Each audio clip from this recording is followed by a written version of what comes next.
Hey guys, and welcome back to my shop. Today's video we're going to make a polishing wheel that goes on the lathe. Ryobi has this polishing wheel set, and it goes on a 6-inch bench grinder. And instead, I only have one bench grinder, and I thought of picking up another one just for polishing, but instead this makes much more sense for me to do. I've got a 3/8 inch piece of threaded rod, and I've had this for a while, and some wing nuts, 2 washers, and this is 3/4 inch PVC, schedule 40, just regular PVC pipe for plumbing. What I want to do is make it to where I can chuck this up in a Jacob's chuck on my lathe and use that to polish pins or just metal, anything. Anytime I make a utensil or say ice cream scoop or something like that, I can give it a good polish. So let's get started on this. I'm going to show you. This is really simple. The idea that I have, the way I'm doing this. I don't know. I'm sure other people have done this, and you can pick these polishing wheels up pre-made. Stick around. Watch. I'm going to try to be a little bit more detailed as far as description goes, so that way it's a little bit easier to understand what I'm doing. But most of it is visual, and you can understand it visually. So let's get started. All right, so I'm first going to start by measuring out how much pipe I need. And these go in order for abrasiveness. You have the harder, the medium, and then the polish, super polish at the end. So I want to put these in here and just get an idea. And this is not super critical, but this spacing matters for your part, whatever you're using. If you want a good distance in between it, if you're polishing a larger part and you don't want it to hit the other one after, so you don't damage it and have to start over. So keep that in mind when you're actually separating these. But I can go close to this end as I want to. So really, it's just going to be in kind of a little homemade mandrel saber that I have. So I want something about like this, so around there. So we'll get a average here. That's 3 inches, and that's about 3 1/4.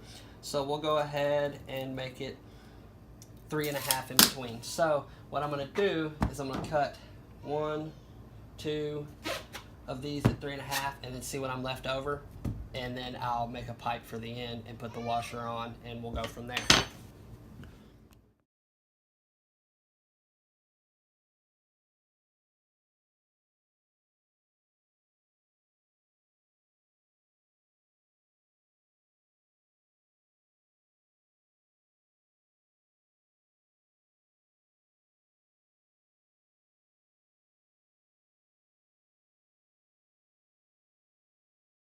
Alright, so this is the simplest solution to the issue of having this out of center.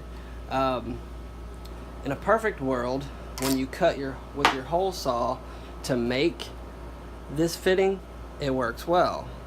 Well, you have to take it really, really, really easy if you want that piece of plywood to not crumble apart on you. Now, if you use a really high quality plywood, that won't be as much of an issue.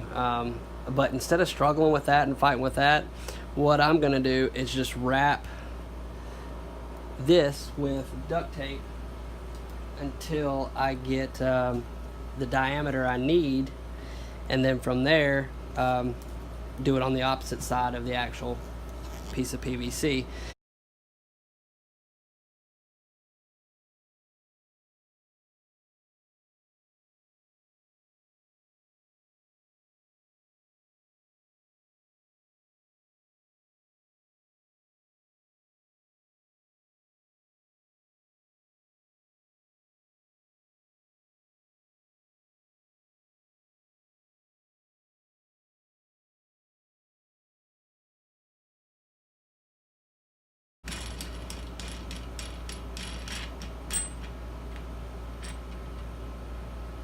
That'll help center up that washer too.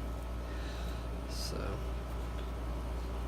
go ahead and get a good pinch on it, where it'll get those pieces of PVC pipe squished in real good, so these never have a chance of twisting free and stopping on the lathe.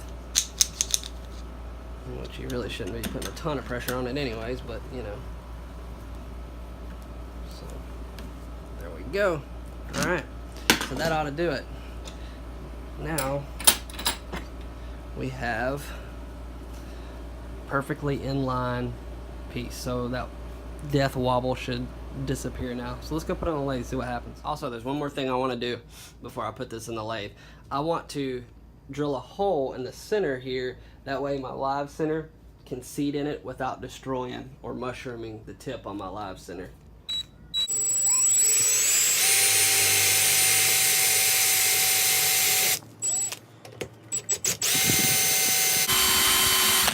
And that's about all I want to do.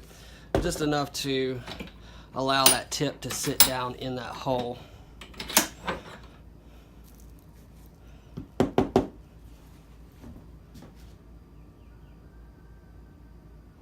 Alright, so over here at the lathe, got my Jacobs chuck in. Go ahead and tighten it onto the all thread. Good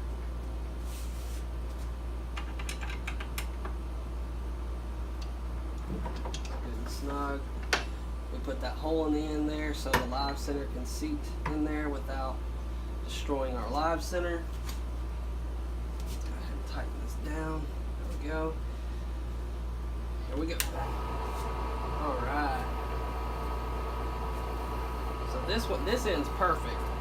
This end's got a little bit of a wobble to it, but that's okay. I'd rather this side have the wobble than this side, and I believe it has something to do with this hole not being perfectly centered in the end of this piece of all thread. But the reason I say it's okay on this side is because this portion, when you insert something into this polishing wheel like this, you're actually pushing it into the wheel, so that wobble is less noticed because it's completely surrounded by the time you do this. Whereas with this one, it's a harder surface, so you can't go into it, so you'll hear that clank, clank, clank, clank where that wobble is. So it's better that it be on this side. So that's it. Very simple way to get this jig for super cheap without having to spend a ton of money buying one. So I hope you guys enjoyed that.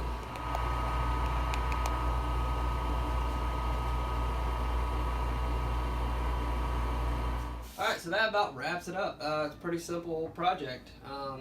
I like it. It didn't cost me an arm and a leg to make it. Literally, it's under $15, possibly $10. It's just depending on how cheap you get this thing. It's $20 regular retail, but you can find it online cheaper. And if you get lucky like me and get an overstock location, you can get it for $8, $9, $10. I seen these sitting in the store and I knew there was something I could do with them, so I just went ahead and grabbed them and come up with how I was going to do it. And I'm sure there's probably other videos online of this. I haven't seen them personally, so I don't know. But if you have and they're better than mine, leave me a message, comment below and say, hey, this guy did it, and if his idea is better than mine, I might use his, and then upgrade it or something. But anyways, I hope you guys like this.